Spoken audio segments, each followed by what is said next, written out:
3年间3度访华。他表示，中国给世界带来了互利共赢的巨大机遇。反对选边站队，他表示，内政外交一律以国家利益为重。西方不断给乌克兰危机加速拱火，他认为劝和促谈的中国声音弥足珍贵。匈牙利外长西雅尔多接受高端访谈专访，敬请收看。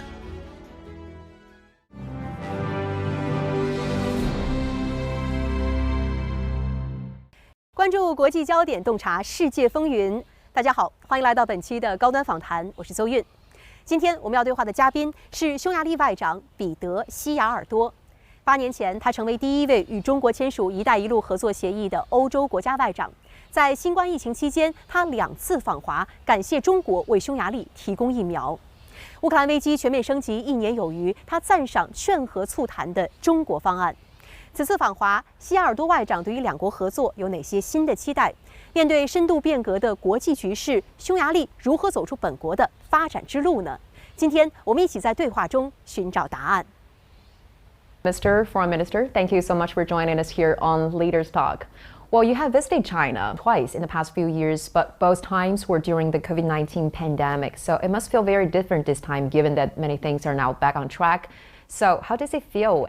And of course, the pandemic has put forward extreme challenges ahead of us, all of us, I guess. But it has shown the meaning of friendship between the two countries and the two nations, because these very complicated years have shown to each other that we can rely on each other. Exactly, both countries have stood the test of winds and rains.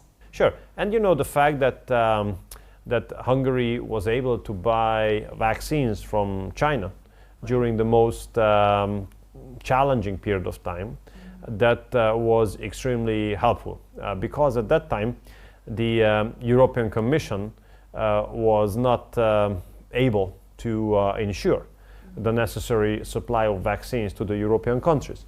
So we just had to sit and wait for the vaccines while people were dying, you know, and the pressure on our health care services was extremely high. So therefore we decided to get engaged in talks with both the People's Republic of China and the Russian Federation about purchasing vaccines from here. And since our experts have judged very clearly that the Sinopharm vaccine was able to save lives of the people and protect them from the lethal consequences of COVID, therefore we have vaccinated more than 1 million Hungarian people by Sinopharm vaccines. And that was very helpful from the perspective of being quick and winning the race against time, right, in this regard. And that has helped us to decrease also the negative economic impacts of COVID. Hungary is a good friend of China in Europe, while both sides have not only forged very profound friendship, but also have achieved many milestones. And one of them is what you just said, that Hungary is the very first EU member to recognize and use a Chinese vaccine during the COVID-19 pandemic. Well, besides that, Hungary is also the very first European country to sign a MOU on the Belt and Road Initiative, and also the first CEE country to set up a RMB clearance bank, as well as issuing RMB bonds. So, Mr. Foreign Minister, how would you define these bilateral relations between the two sides, and what is your vision on the future of this partnership going forward? Well, this is not an accident that a couple of years back our leaders have signed the agreement on enhancing this relationship to of nature of strategic cooperation. And we say strategic cooperation, we do not only say that, but we mean it as well. And throughout the last years, it have been proved that this relationship is for the mutual benefit of both countries. And I think the key to that was that we have always based this relationship on mutual respect. We never thought that we would know better than the Chinese how they would like to live in this country. And we have never had the ambition to tell the Chinese people how to accommodate their lives. And we have always rejected the pressure in Europe to judge and criticize and educate, lecture China. So I think that this mutually respectful relationship between the two countries have paid off very well. You know, to all these you have listed, I'd like to add the fact that Hungary became the #1 investment target of Chinese companies in Central Europe, and we are proud of that. In the recent years, it has occurred on multiple occasions that China was the #1 investor in a year, in that given year in Hungary. This is going to be the case this year as well, as huge Chinese companies decided to bring really significant investments into Hungary. You know, CATL, which is the #1 globally when it comes to producing electric batteries, has been completing now the biggest ever greenfield investment in the economic history of Hungary. And there are additional Chinese companies on the field of electric automotive industry who are deploying and locating their capacities, their European capacities to Hungary. And this is extremely important for us because we have never looked at China as if it was a risk or a threat. We have always rejected this kind of approach in Europe. Therefore, we can't understand why we speak about decoupling or de-risking, because if there's no risk, you do not have to de-risk. We always have been looking at China as a country with which we can cooperate in a mutually successful and mutually advantageous manner. And this is the approach we will represent in the future as well. Well, last month, after a NATO foreign ministers meeting, you said that Hungary doesn't want NATO to turn into an anti-China bloc. You also emphasized the need for mutually beneficial cooperation instead of rivalry. So what are the thoughts behind such remarks? And also, what role do you think Hungary could play in help to enhance the ties between China and Europe? Look, when other countries speak about China as a rival, to be honest, I don't understand that. Why? How do you see China? Yeah, because we see China as a partner, as a country which offers huge opportunities for mutually beneficial cooperation. If someone is your rival, that means that you entered into a competition in something, and the partner or the other country entered competition as well, and then you compete with each other. I don't know any area where Hungary would have entered into a competition to be a rival with China. So instead of rivalry, or instead of speaking about risk, threat, and all this kind of stuff, we should look at how we can cooperate and how we can take advantage. And you know, I remember 2010, the share of European Union when it comes to global GDP was 22%. Share of China used to be 9%. Now, last year, share of China was 18%. And Europe's share was 17.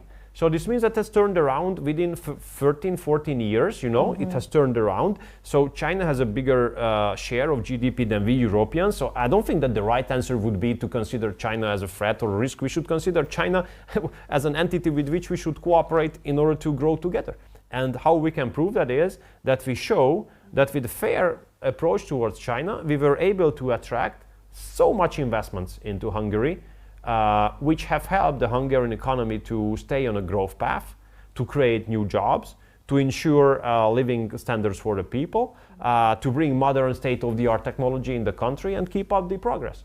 So I think that our goal can prove that working together with China brings much more benefit than looking at China as a threat or a risk.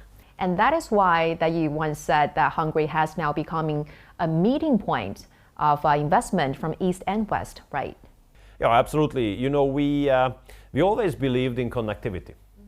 We always believed in the global sharing of labor being good news. You know, so we are absolutely against dividing the world into blocks again.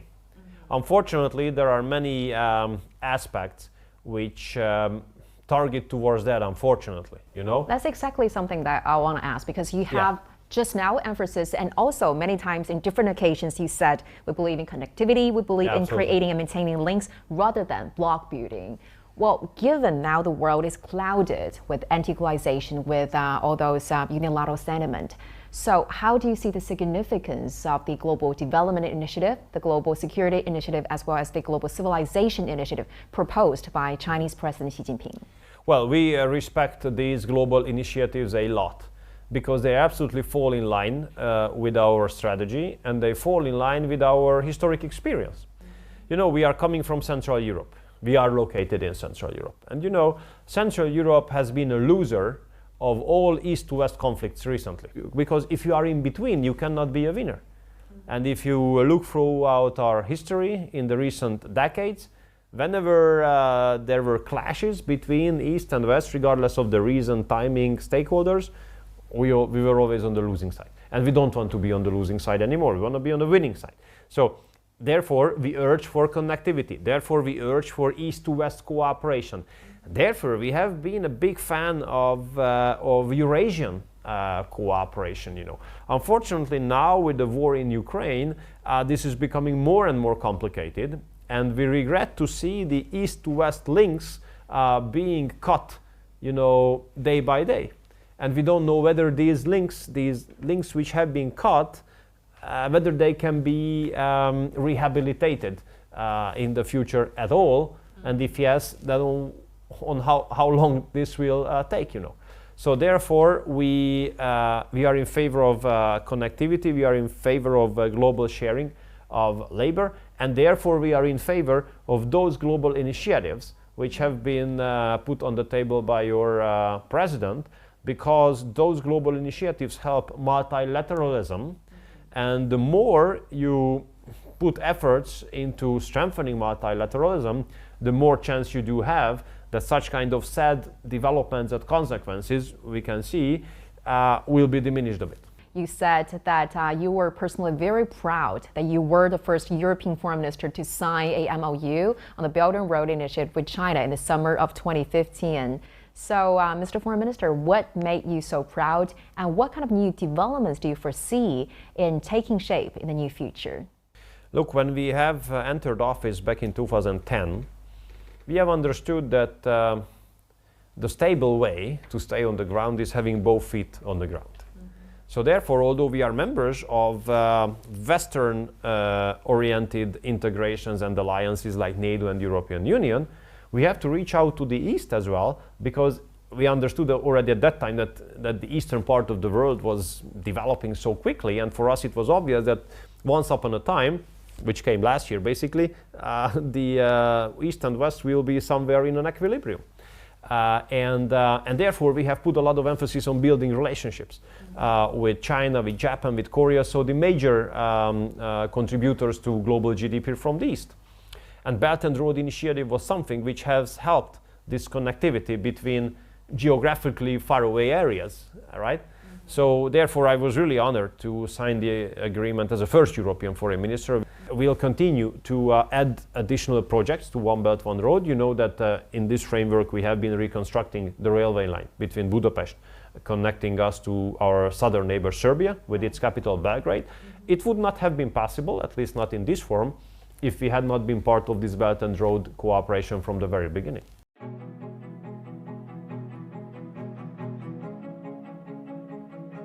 匈牙利人将自己的国家称为最西边的东方国家和最东边的西方国家。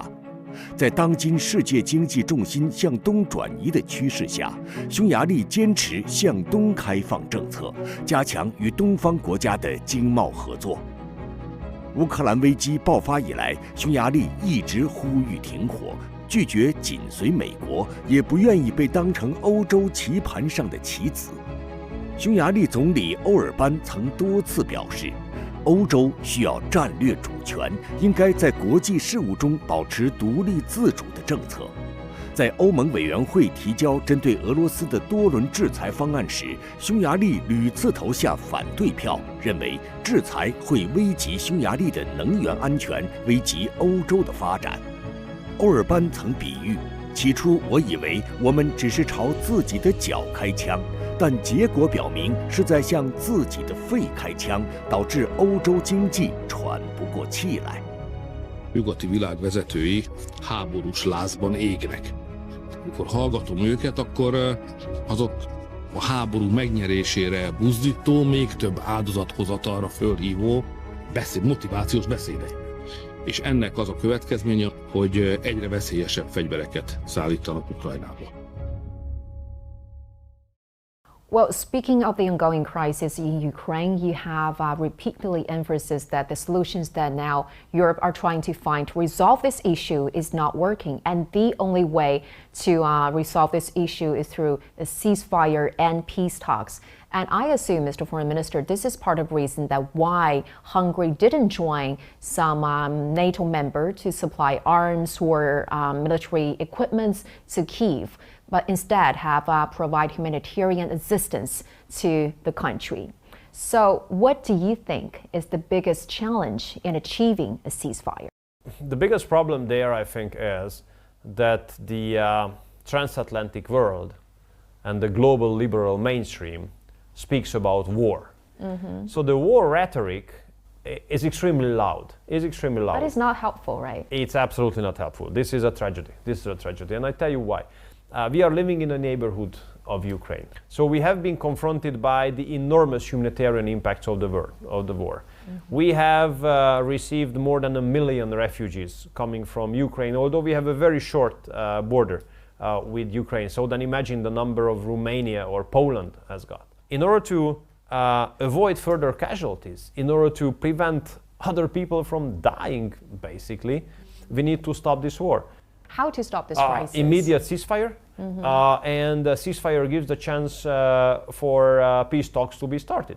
Because, war is always a failure of diplomacy, but peace is always a success of diplomacy. So we should give room for diplomacy. We should give room and space for peace talks to be launched. But as long as there are countries who are believing that this war does have a solution on the battlefield, mm-hmm. This endeavor of ours is more and more complicated. Therefore, the role of China is extremely important because, as I told you, the war rhetoric currently is much louder than the peace rhetoric. So the peace camp has to increase its voice. Mm-hmm. And to increase the volume, to increase the voice, so that's why we are happy with the Chinese peace plan, for example. Mm-hmm. We really respect that.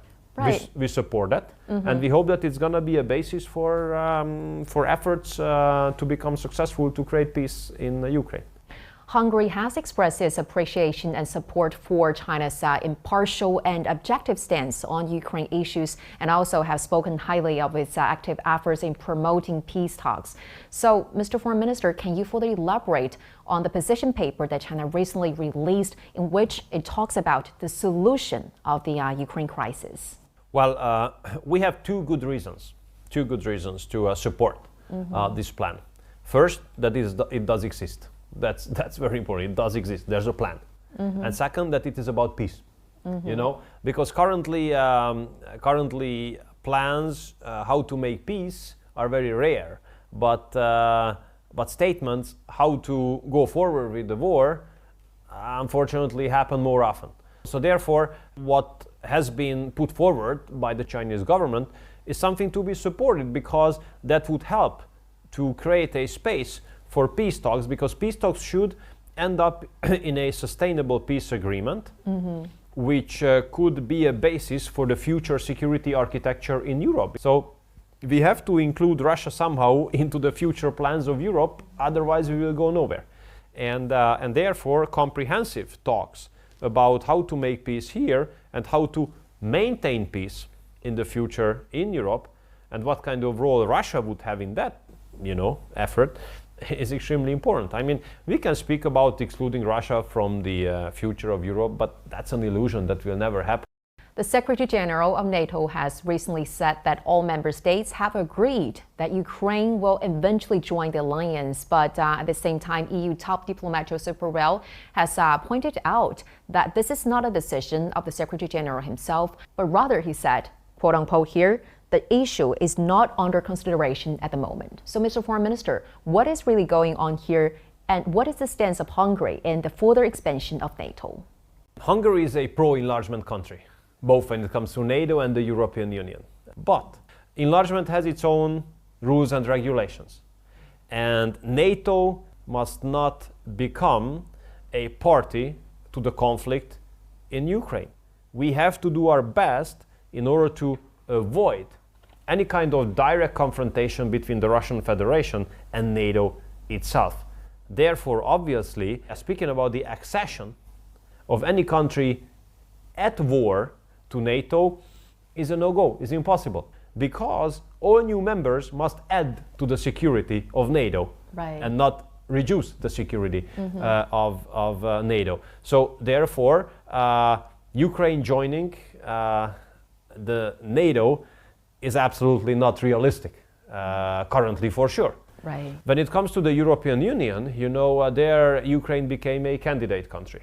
But there's a very clear fact-based set of preconditions a country must fulfill in order to become members of the European Union. And we made our position very clear, no shortcut.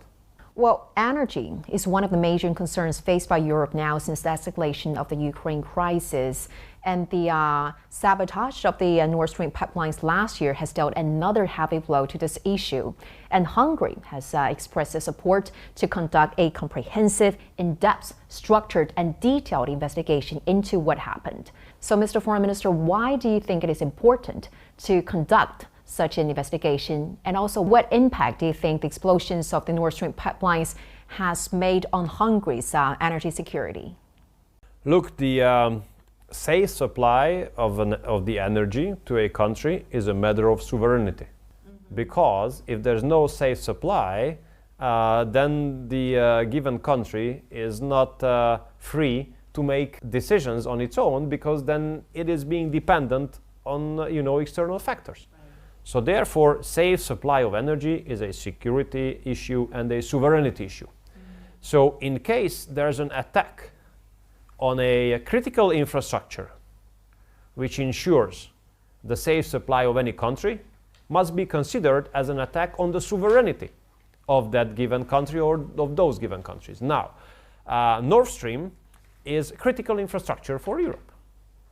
And exploding or blowing up a critical infrastructure is a terrorist act according to our understanding. And the fact that there has been no comprehensive, unbiased, impartial, international investigation of this action, this is outrageous. This is a scandal. My question is, how on earth it is possible that someone blows up critical infrastructure on the territory of Europe and no one has a say? No one condemns, no one carries out an investigation. Not even some media coverage from Western media. Well, that says a lot as well. In our case, in the recent years, we have done a lot in order to be on the safe side when it comes to energy supply. Together with Russia, Turkey, Bulgaria and Serbia, we have built a pipeline which is called the Turkish Stream, which delivers gas from Russia to Hungary on this route. And when we built that a couple of years ago, we were threatened heavily by our friends and allies, even by sanctions, saying that it's not appropriate that we build such a pipeline which doesn't go through Ukraine. And we said, look, for us, our own energy security comes first. So it's obvious that we would like to build a pipeline which we consider safe as a transit route. And this has been proven that if we had not built that pipeline a couple of years ago, now it would be impossible to supply the country with enough gas. And if you don't supply the country with enough gas, then you cannot run your industry, you cannot run your economy, you cannot heat the houses and flats of the people. So now, why our energy or gas supply is safe is because we have built this pipeline, and the supplier is reliable, and the transit countries are reliable. Well, Mr. Foreign Minister, you became the Foreign Minister of Hungary when you were only 36 years young.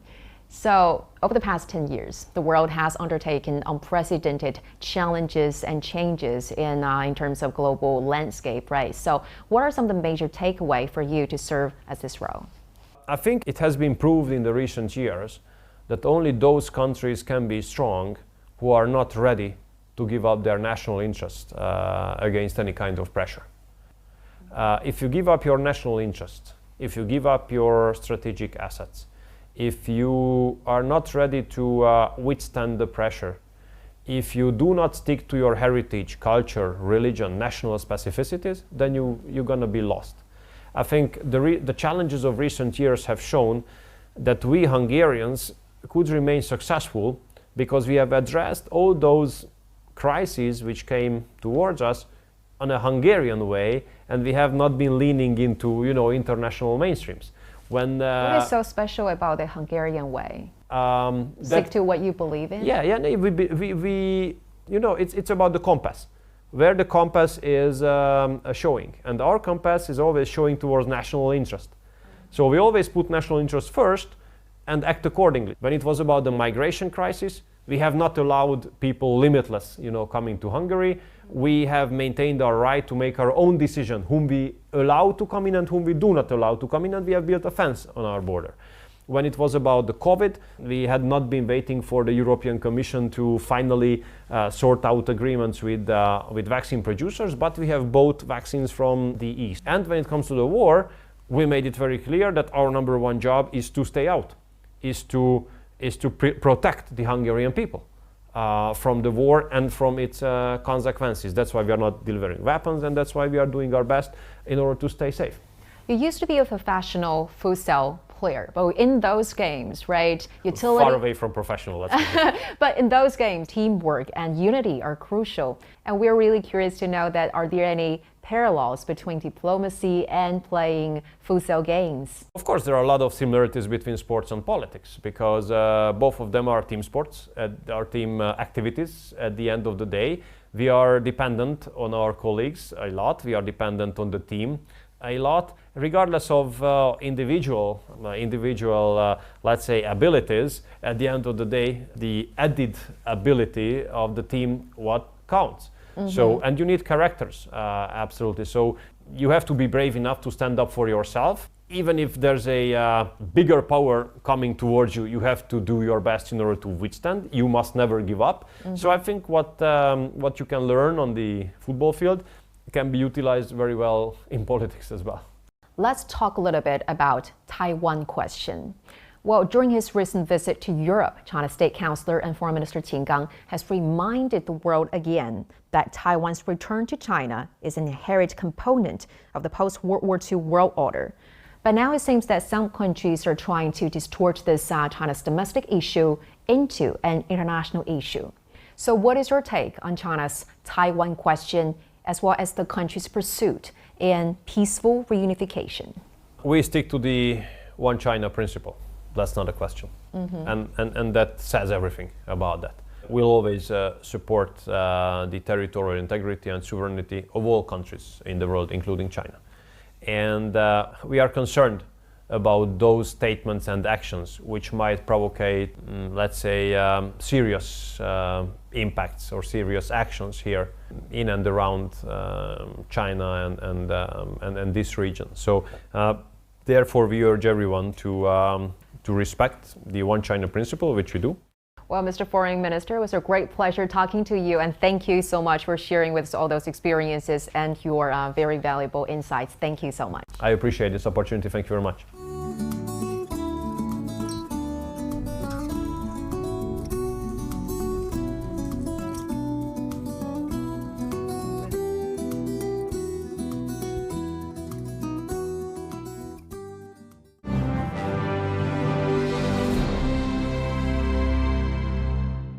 在采访当中，西尔多外长与我们畅谈了包括乌克兰危机、北约东扩、北溪天然气管道爆炸在内的众多国际热点问题。他表示，匈牙利的指南针永远指向维护国家利益的方向，而在他看来，维护国家利益的最好方式就是珍视和平、消弭纷争、合作共赢。感谢您收看本期的高端访谈，我是邹韵，我们下期再会。